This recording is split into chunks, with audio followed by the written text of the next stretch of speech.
अब होगा धमाल। Power star Pawan Singh dance सीखने पर उतर गए हैं। आप लोग को विश्वास नहीं हो रहा है ना, तो हम दिखाएंगे क्लिप। ऐसा वैसा डांस नहीं सीख रहे हैं, एकदम हेवी वाला डांस सीख रहे हैं जी। आपको क्या लग रहा था खाली कमरिया हिलेगा? अब नहीं, पूरा शरीर भी हिलेगा, हर अंग हिलेगा। आप लोग को विश्वास नहीं हो रहा है ना, तो देखिए क्लिप आए।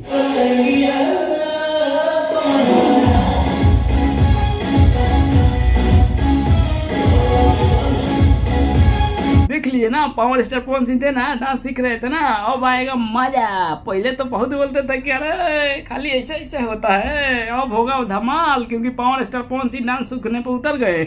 बहुत जन पब्लिक बोलती थी कि पावर स्टार पवन सिंह को डांस नहीं आता है, तो सही में नहीं आता था। हम भी क्या बोले कि आता था, खाली एक कमरिया हिलाते थे। बाकी अब लग रहा है कि पूरा शरीरवा हिलेगा।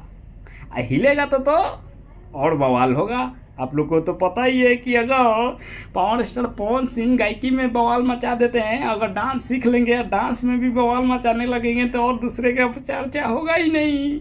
आप लोग को पता है, इसीलिए power star Pawan Singh dance सीखने पर उतर गए हैं। अगर आप लोग को लग रहा है कि power star Pawan Singh dance सीख लेंगे, एकदम बवाल मचाएंगे, तो कमेंट करके बताइएगा कि हाँ, अगर पावर स्टार पवन सिंह का आप लोग भी फैन हैं तो ज़रूर लाइक सब्सक्राइब कीजिए।